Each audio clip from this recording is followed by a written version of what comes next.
ngobrolin artis. Bersama gue adalah Krisman yang akan memandu acara-acara ini. Nggak mungkin acara-acara ini lah. Acara-acara itu kan ibaratnya banyak. Kalau ini cuma satu dan satu-satunya acara yang keren di Ngartis. Ngobrolin artis. Kali ini pembahasan kita adalah ya kalau misalnya lu ngikutin artis, nama orang ini tuh pernah disebut di beberapa video sebelumnya. Dan sekarang orang itu heboh lagi. Dia adalah Ustadz Yusuf Mansur. Hari Senin tanggal 21 Juni 2022, itu rumahnya itu digeruduk sama warga. Sebanyak puluhan orang. Tapi kalau misalnya dari pengakuan polisi gitu, rumahnya yang di kawasan Cipondoh, Tangerang, itu digeruduk sama 11 orangan gitu. Nah, orang-orang itu pada datang ke rumahnya Yusuf Mansur untuk meminta pertanggungjawaban atas investasi yang dijanjikan oleh Ustadz Yusuf Mansur.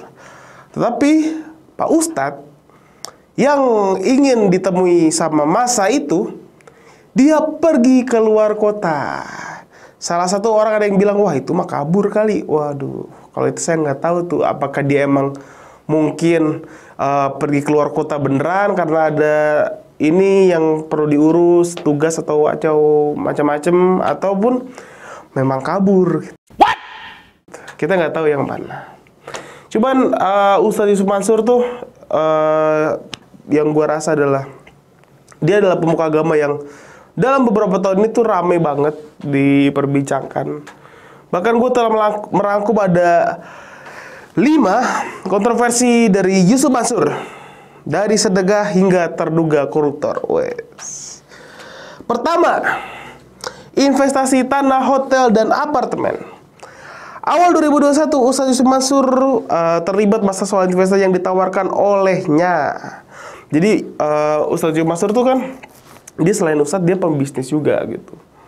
Nah, dia tuh punya banyak bisnis, yang paling terkenal tuh ya kita tahu apalah, Paytrend gitu. Dan beberapa bisnis juga gitu. Cuman beberapa jamaahnya atau beberapa temennya, beberapa kerabatnya itu ada yang merasa ditipu di beberapa bisnis yang di Ustadz Yusuf Mansur yang berkedok investasi ini.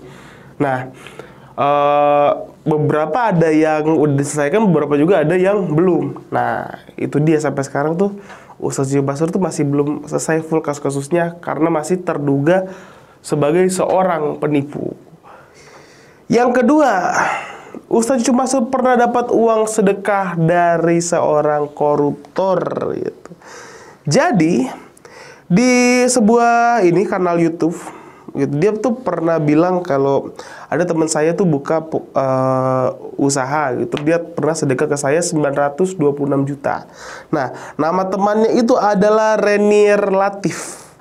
Dan rupanya Renier Latif adalah pelaku terduga korupsi yang sempat ditahan selama 20 tahun sejak Maret lalu. Waduh, berarti kan dia sedekahnya dari utang korupsi. Parah banget ya.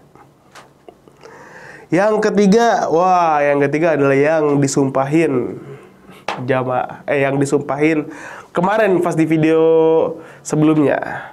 Dia nyumpahin jemaah, kata jangan ngacung, hidup miskin.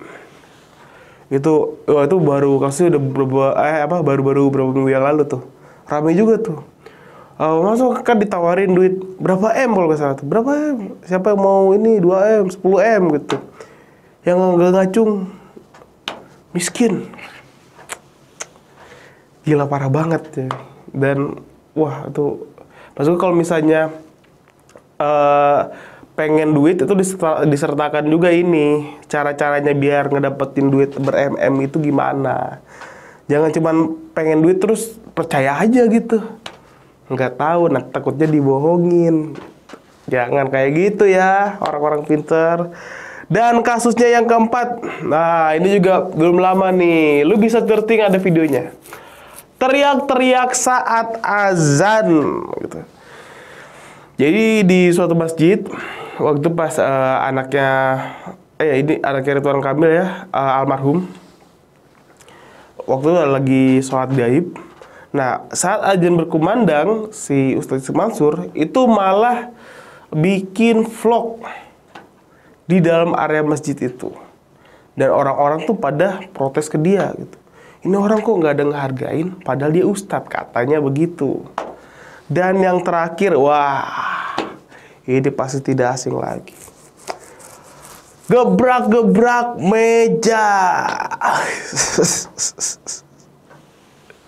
Dari mana duitnya? Itu sangat menjadi kontroversi paling besar dari Ustadz Yusuf Mansur. Aduh, pertama kali gue lihat tuh kayak dari mana duitnya? Gila. Ternyata pertama kali itu saya lihat Ustadz BU ada aja gitu. Pengen banget lihat. Nah, itulah kelima kontroversi Ustadz Yusuf Mansur. Menurut teman-teman gengs ngartis ini gimana gitu, Ustadz Yusuf Mansur?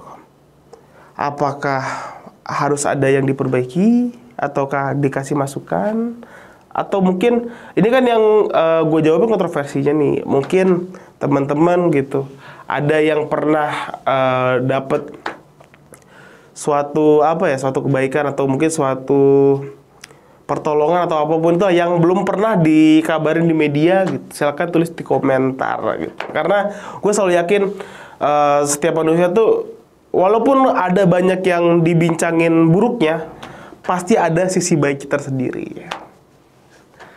Ya, sekian itu saja dari saya Daniel Krisman. Sampai jumpa lagi di Ngartis. Ngartis ngobrolin artis. 1, 2